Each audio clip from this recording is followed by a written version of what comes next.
A new dawn rose upon Hokkaido, bathing the island and the floating city itself in a brilliant golden summer glow. The sun was first welcomed in the royal temple where the priests, singing praises for both gods and men, burned the heart of a great whale brought in by one of the Ainu whaling crews. With their prayers resonating all across the city, the people of Akatan rose from their slumber as well and prepared for another day of work. Some departed into the ever-growing ring of fields that surrounded the city to till the meager soil or to watch over their herds of grazing animals. Some marched into their workshops to prepare goods that would soon be sold in faraway, mysterious realms. And an increasing number of people directed their steps into rapidly growing port of Akatan, where fishing and trading boats arrived or departed at all times, and where new shipyards worked hard to build new, fully fledged seaborne vessels for a nation that only recently truly gained the knowledge of sailing. But regardless of their destination, the people of the floating city all turned their gaze towards the royal palace, that, ever since Queen Nayeli's proclamation, was buzzing with endless activity whether it was night or day.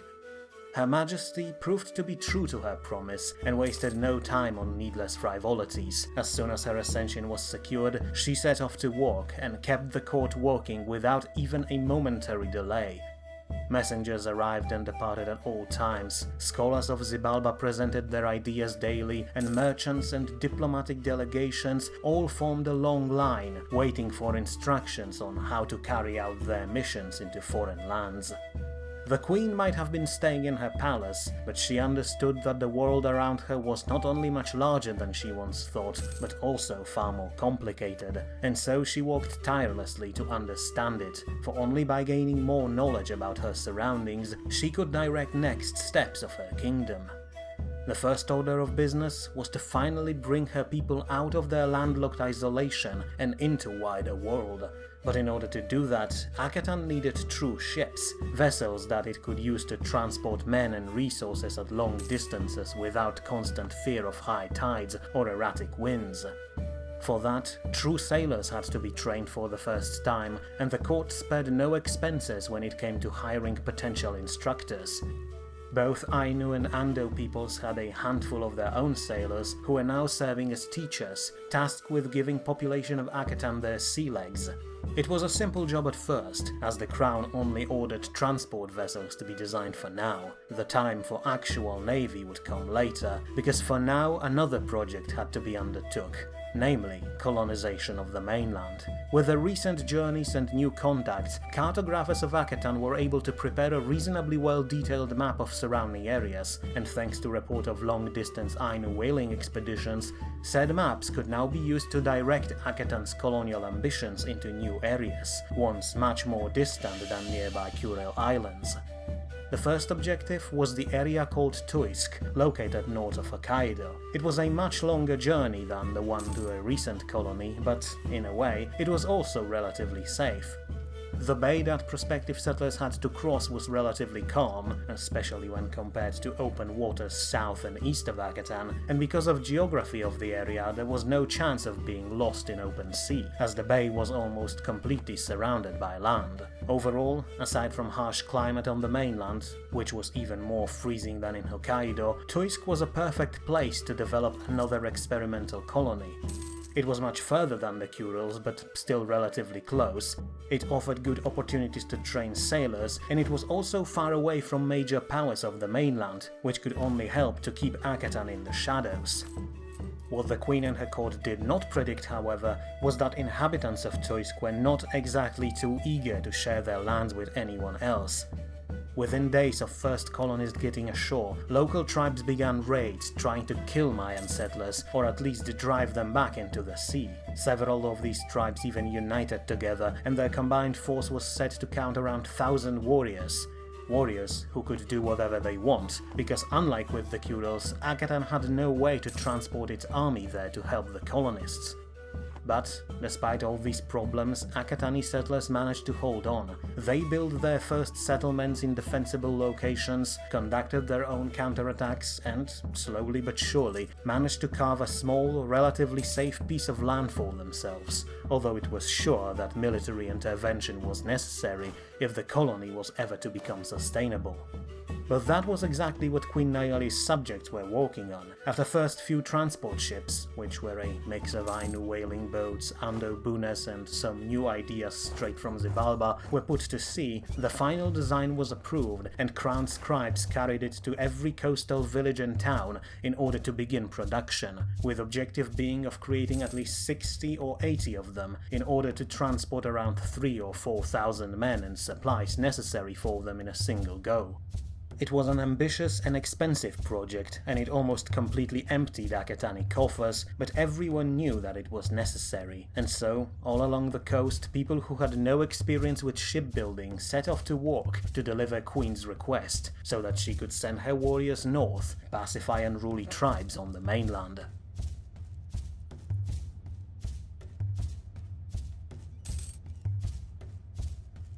But as this daunting task began, people of Akatan performed it without complaints or malcontency, simply because it was Queen Nayeli who asked them for it.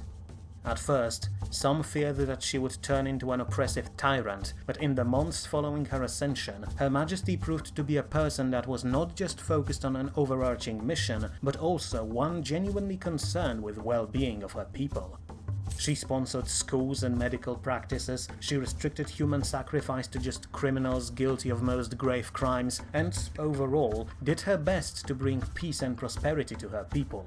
Or, at the very least, she tried to appear as such kind person. It meant that, despite overturning social structure that dominated Mayan civilization for generations, the people still praised their queen, and many of the most powerful and brightest flocked to her side, eager to help her bring Akatan into a new era of progress.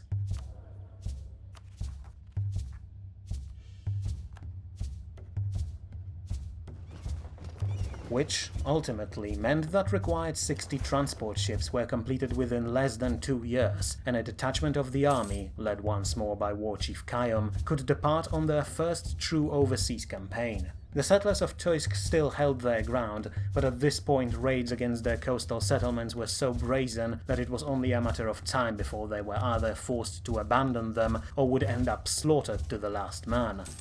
With that in mind, Kayom and his men were dispatched as a relief force, tasked with securing coastal territories and then pushing local tribes back, but within hours of their departure from Akatan, they already suffered their first casualty, as one of the soldiers, who, like most of his comrades, was unaccustomed to ever-shifting waves, fell overboard and vanished in dark depths of the sea.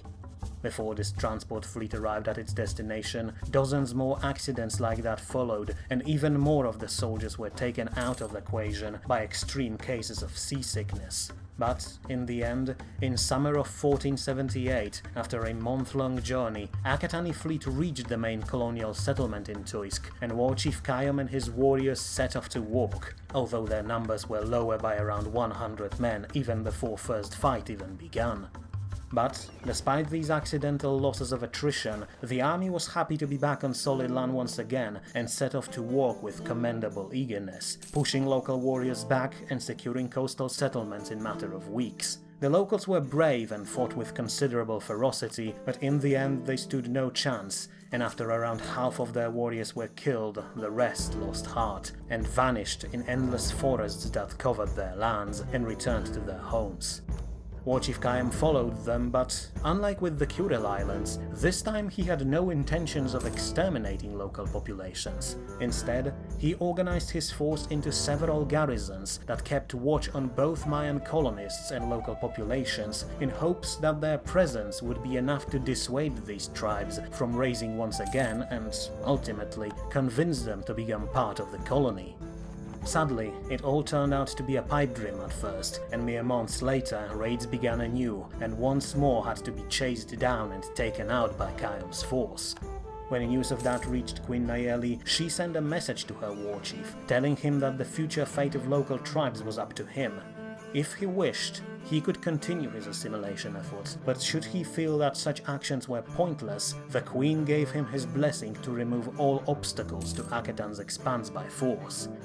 It might have been a tempting offer for some, but Khayyam wasn't just a good commander, he was also, arguably, a decent man, and kept his men in check while, slowly but surely, continuing his efforts to bring local tribes into the fold with as little bloodshed as possible.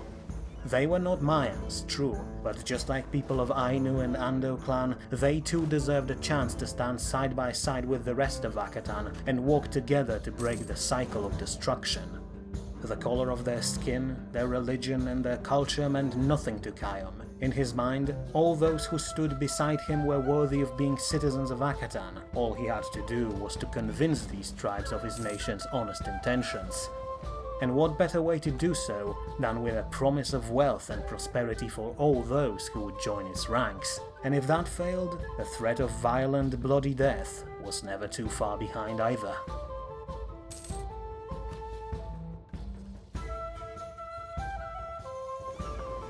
And in the meantime, back in the south, Akatan rapidly continued its expansion into the seas and oceans of the world.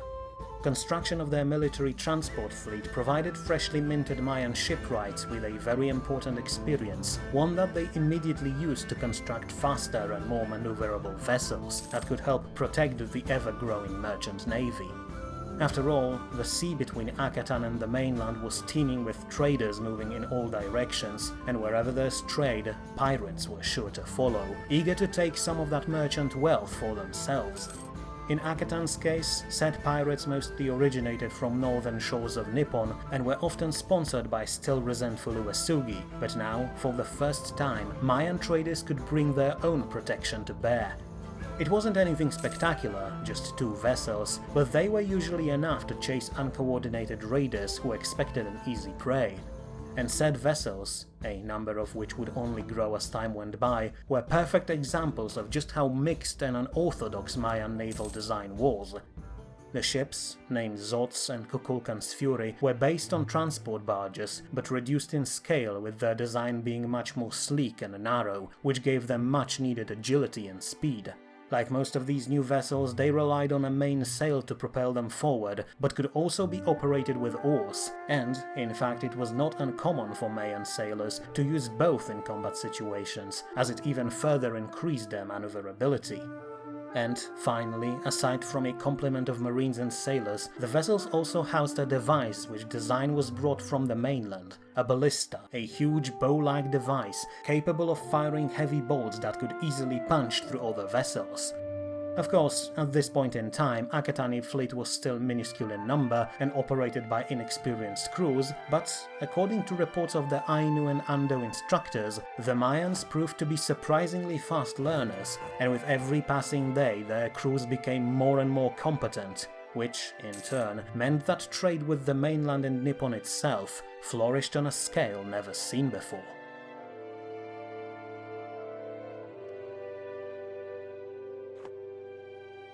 Unfortunately, not everything was going well in the floating city itself. The reforms introduced by the Queen reduced power of old, traditionalist nobility, but in doing so they also created power vacuum that was now being exploited by a new caste of nobles, those who rose to power together with Queen Nayeli and were, just like her, often pragmatists who would do anything to further improve their standing.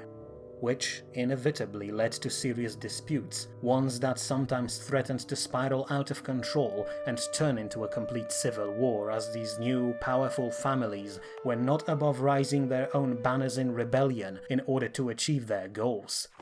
The Queen and her court often had to intervene on such occasions, fully aware that, especially now with the majority of the army busy guarding colonies in the north, an internal conflict could mean an untimely end for a Rana family and the kingdom they ruled. As such, the Queen was forced to make some concessions, invite both parties to meetings, and carefully repair relations between them, at least to a point where they no longer threatened themselves and the kingdom as a whole. Unfortunately, such power struggles were not the only issue. As a rule, Akatan was a lawful nation, but it also meant that those at the very top of society often believed that they could bend said law without arousing suspicions. And, as one of Queen's scribes noticed while preparing his annual reports, a number of former Ando nobles in Oshima, backed by certain supporters in the capital itself, did just that. In short, these people were responsible for military security of the area, and as such it was their duty to keep track of potential recruits that the kingdom could raise in times of trouble. Except, said overseers clearly decided that their levies would serve them better working in the fields instead of marching off to wars or serving in the colonies, and hid their existence from the crown. In return, however, they created an entire network of non-existing villages that were, on paper at least, just teeming with potential recruits. The result was that said nobles could not only keep their actual citizens working for them without being forced to send them into the military, but they could also receive generous donations in order to keep the non-existing levies ready for combat at all times. It's difficult to say just how long this conspiration lasted, but it was finally uncovered by a group of royal scribes, commoners who served as gears in Akatani machine of state. Once they uncovered this scandal, they brought it before the queen who, understandably, responded with blazing fury and ordered an official investigation in order to find all those involved in this conspiracy and bring them to justice. After all, many of the names brought up by her scribes were people she herself placed in positions of power, people whom she trusted, and now realized just how misguided such trust was. So, when Crown's investigation began, it turned out to be a rather heavy-handed affair, one that was bound to anger both nobles and commoners alike, but Her Majesty would listen to no complaints. The army was the only thing keeping Akatan, and by extension the very same nobles and commoners, alive and safe from invasion from the south. Messing with it was a capital offense. Of course, all cases of corruption were considered a capital offense, but in this case, with a scandal on such a large scale, Nayeli decided that her official response would have to be rough and simple. People responsible for it would have to pay. Heads would roll. After all, if people appointed by the queen were not trustworthy, then it also meant that her credibility was questionable as well, and she couldn't have that. Arana family had to be spotless, for it was only their determination and zeal that kept people of Akatan focused on their main objective and united in hopes of achieving it.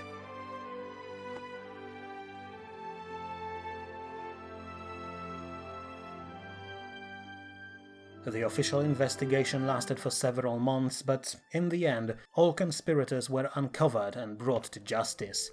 Soon, their blood dripped from stairs of the royal temple as their corrupt bodies were offered to the gods, and a new, proven, and hopefully more loyal nobility was appointed to take their place. But as these newly minted local leaders departed to their lands, they knew that the time of unchecked noble power was at its end, for the queen sent not only nobles away, but also a significant number of her own scribes, who were, first and foremost, loyal to the royal court, and only then to their masters. Said scribes were, officially at least, sent to help with governance of all regions of Akatan, but in truth their objective was to also keep an eye on nobility and ensure that they wouldn't become as unruly as in the past. What's more, a new set of laws were passed that reduced noble influence even more. For example, they had to report to court every year, and said reports always had to be verified by crown-appointed officials, otherwise the noble could lose their title and privileges within days. Understandably, those affected by these new laws were not pleased in the slightest by them, but they also had no means of retaliation that did not involve an outright civil war. Slowly but surely, the power of nobility was reduced even more, and a new caste of commoner officials serving the crown filled in the power vacuum left in their wake. Only time would tell, though, whether or not these new officials would be better for the kingdom of Akatan, or would they simply use their new positions for their own self-serving schemes.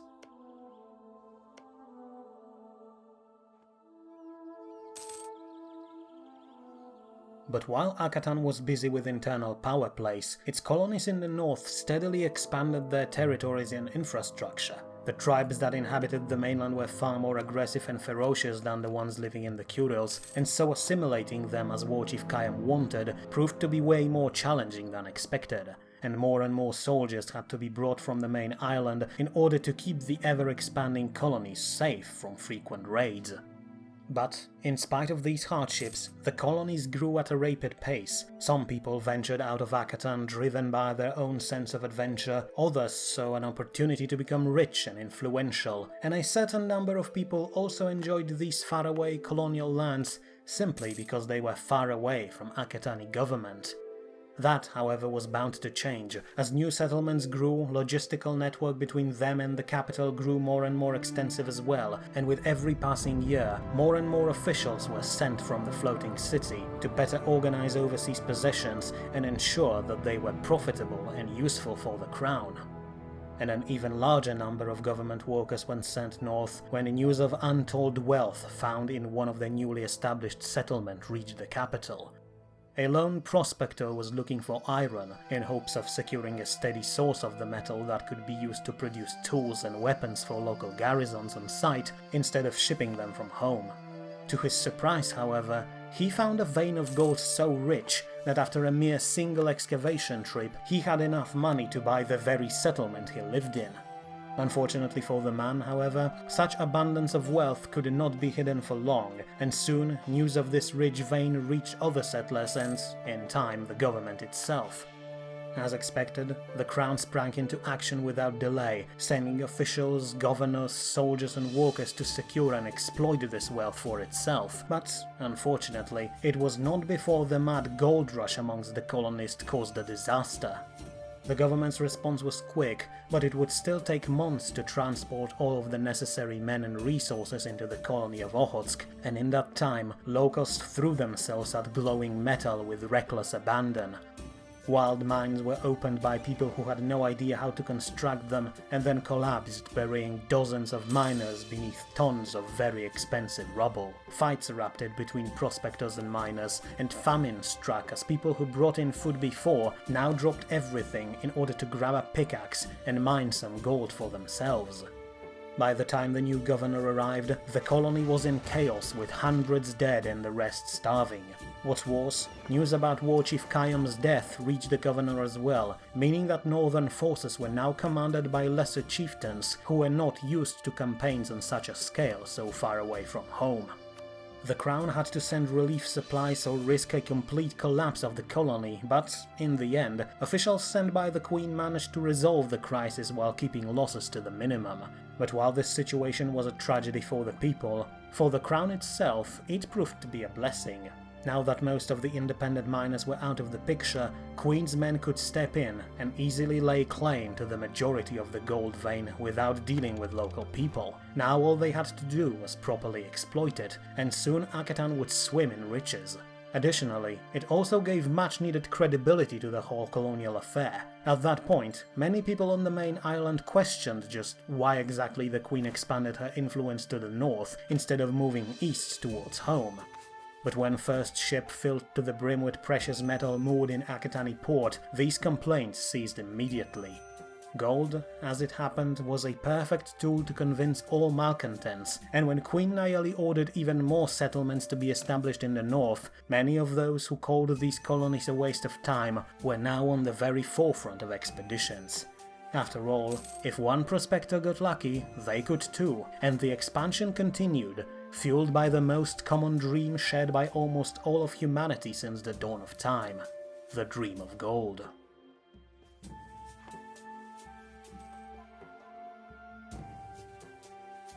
But even in their most ambitious dreams, Queen Nayeli and her supporters did not expect just how quickly and efficient their new colonial expansion would proceed. Mere few years after first Akatani settlers set foot on the mainland, their settlements became capable of supporting themselves and started bringing regular profit back to the floating city.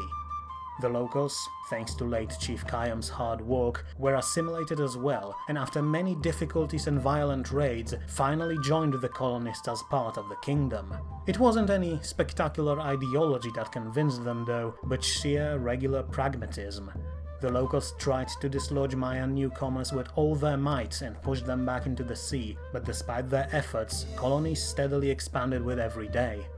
Once they realized that people of Akatan were here to stay, natives could only throw themselves at their towns in force, and probably perish in the attempt, or join them, and partake in prosperity and safety the kingdom brought with it. Not all tribes joined the growing colony, but those that did eagerly used their newfound power and military support to settle generations-long disputes with other, still independent tribes, and now spearheaded further Mayan expansion to the north, deeper into the mainland. The Queen, however, ordered that presence on the shore should be kept at a safe distance from major continental powers. After all, few hundred kilometers southwest of the gold-rich areas of Okhotsk lied territories inhabited by nomadic Manchurian tribes that would no doubt enjoy taking Akatan colonies for themselves. As such, instead of expanding along the shore, Mayan settlers moved deeper and deeper into dense, dark forests of northeastern Siberia, ready to turn this inhospitable, distant place into a second home for Akatani people, a home that would serve them well in case of yet another invasion from the south. But there were other reasons for moving further inland, reasons that, as time went by, became more difficult to hide. While the Queen herself remained in the capital, she sent a large number of scouts into her new colonial lands, where they departed in all directions. They were to find new places suitable for future towns, make contact with local inhabitants, especially with larger, more organized tribes that lived to the north and east of the new colony, and look for something out of ordinary. That was the only guidance that Queen Nayeli offered them, claiming that once they found what she was looking for, they would surely know it at first sight. It was an odd request, one that made many people question Nayeli's sanity, but she was willing to pay her scouts handsomely, and so they eagerly departed into frozen north, ready to find something that would pique her interest.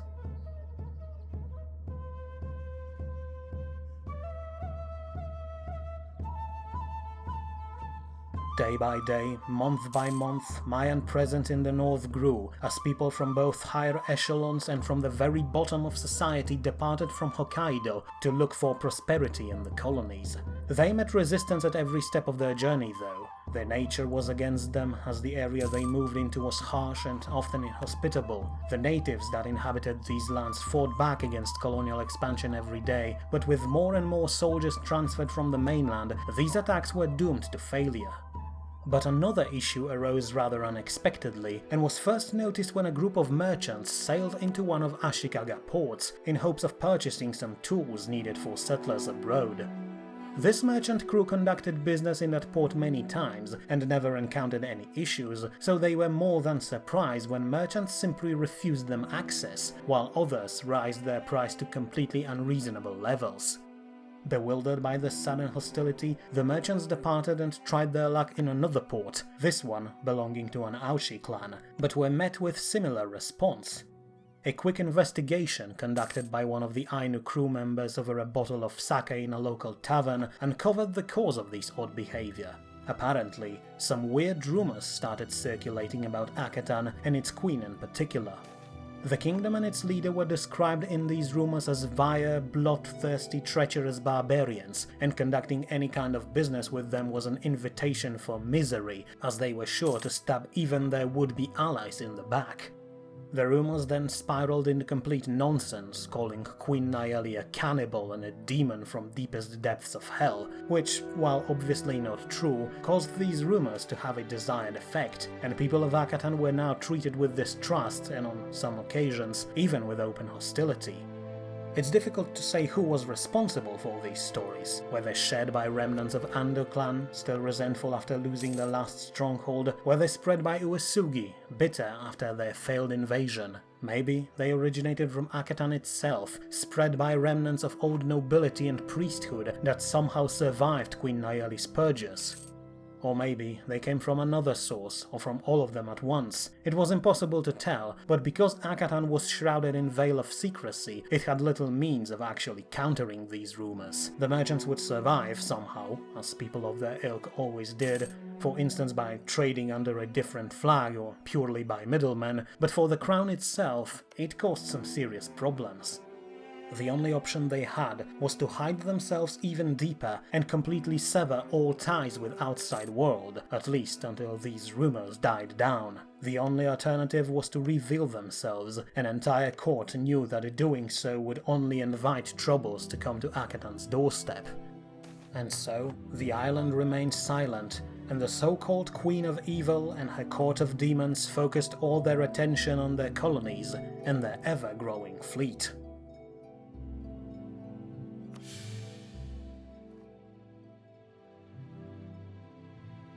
And the fleet in particular turned out to be the source of great many positive surprises. The shipyards, after initial hardships, managed to work out efficient designs of new ships as well as much more streamlined ways of making them, increasing their overall productivity. The merchant protection fleet, which now grew to 3 vessels, patrolled the seas with speed and efficiency that surprised even long-standing sailors. The first commander of that fleet unfortunately perished in an accident after falling overboard after too many drinks, but, oddly enough, this was one of the very few issues that the fleet itself had. A wonder, considering that for all of the Mayans, these were the very first years of their nautical adventures. Whether it was caused by a long journey from their ancestral homeland, or whether it was just a natural talent that lied dormant since time immemorial, Mayan people proved to be extremely competent sailors, and by the year 1488, they almost completely phased out Ainu and Ando crews.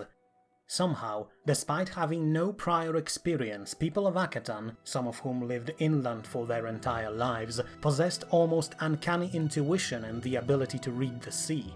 They also proved to possess 2 other skills that greatly enhanced their sea legs: cartography and astronomy. Astronomy in itself wasn't anything new. In fact, it was one of the disciplines that almost every priest, scholar and scribe studied at some point, and even though such endeavors were expensive, the crown managed to build several observatories in the high mountains of Hokkaido in order to map the skies, which was knowledge with many applications, including nautical navigation. Still, it wasn't anything new. In fact, even back in Old Homeland, astronomical observatories were quite numerous, and Chichen Itza even possessed a building designed specifically to allow uninterrupted observation of the stellar object now known as planet Venus. With such knowledge of the stars, the ability to map the world itself seemed like a trifle, and wherever explorers, settlers, scouts or fishermen went, cartographers soon followed, capable of almost perfectly mapping all areas they went into. So, backed by this knowledge and their previously dormant natural potential, sailors of Akatan quickly turned from inexperienced landlubbers into consummate, intuitive explorers, and their vessels darted across the seas in all directions. Some to trade, some to support colonies, some to hunt pirates, and some, finally, to find a way home. And although it would still be a long time before that way was found, people of Akatan slowly earned the nickname they would hold for generations to come: sea nomads, for whom the Great Water was not an obstacle, but a second home.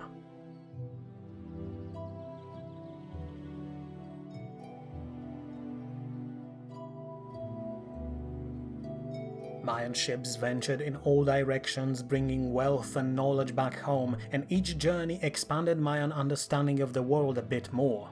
In the north, colonies expanded their borders daily, as more and more of Siberian wilderness was tamed and organized. Precious metals and other commodities flowed across the sea back to Hokkaido, and the whole kingdom of Akatan prospered because of them. The crown, finally able to broaden its operations, turned its attention outwards and began countering rumors that their opponents spread in hopes of ensuring peaceful relations with their neighbors. It was a difficult and long process, but Akatani emissaries steadily became more and more fluent in the art of diplomacy, all the while divulging as little information about their home as they possibly could. And thanks to their efforts, trade with other nations was restored, funneling even more wealth into Akatani coffers. So much, in fact, that the queen was finally able to do something she wished to do for many years, and ordered construction of a fortress in Oshima, one capable of stopping any invaders that hoped to invade Akatan from Nippon. Of course, a single large fort could always be bypassed, even though not many armies would ever attempt such a thing, as it would leave their flanks dangerously exposed, so in order to offset that, additional smaller forts were to be built in places where hostile armies could land. They would not be able to stop a truly numerous invasion force, but they could at least delay them and allow Akatani army to organize a proper response. Still, this series of fortifications was a very expensive investment, and the Queen pondered for many weeks whether or not she should actually commit to it, but in the end, she was convinced by an outside factor. In summer of 1494, a single small ship sailed into the port of the floating city, battered almost to the point of sinking, and with crews so thinned out that they were barely able to keep their vessel afloat. Without a customary trip to one of the many dockside taverns, the captain of this ship and his remaining crew, pale, wide-eyed and wounded, marched straight into the palace and requested an audience with the Queen, which was granted so fast that one of colonial chieftains was thrown out of the throne room mid-conversation. The captain then relayed his news. He commanded one of the scouting crews hired by the Queen herself to look for that mysterious something she mentioned. For many years, he and his subordinates scoured the shores of the mainland, not really sure what they were looking for, until one fateful day a few months back. They traveled further to the northeast than anyone else, following the shore along the great peninsula north of the Kuril Islands. The sea there was much more treacherous than on more common sea lanes, and out of his 4 skiffs, only one managed to survive. And then, in the dead of one night, they spotted something odd. A weird blue light glowing somewhere on land, in an area that was known to be uninhabited by any native tribe. Realizing that this could be their mysterious objective, the captain and his men went ashore and moved in direction of the light, which grew more intense the closer they get. Then, as they got even closer, it suddenly vanished, leaving them in darkness, and in this darkness, something attacked them. The crew was decimated in a matter of seconds, with others fleeing as quickly as they could back to their ship. Many were wounded, but some managed to escape and set course for the capital to relay these news, hoping that this was that mysterious thing their queen was looking for. Judging by Nayeli's reaction, it was. She leapt from her throne upon hearing these news and ordered all of her ships to mobilize and organize an expedition to the area marked by the captain, an expedition that she herself would lead. But her court refused. They were willing to get their queen there, but going there by sea was too dangerous. After all, if a trained captain lost most of his vessels on the way there, then the risk was simply too great. The Queen reluctantly agreed with her ministers and offered another solution. If they were not going to reach their goal by sea, then they would have to go by land. Only issue was that in order to do so they had to pass through the area inhabited by Chukchens, a large, powerful confederation of tribes which was known to be hostile towards Akatani settlers. There was no way they would allow the Queen and her soldiers to pass through their territory, and so Queen Nayeli ordered construction of fortifications in Oshima to delay any potential invaders who wished to exploit her absence, sent word to her warriors, commanded by a new war chief by the name of Apop Achi, and departed to the north on the next ship.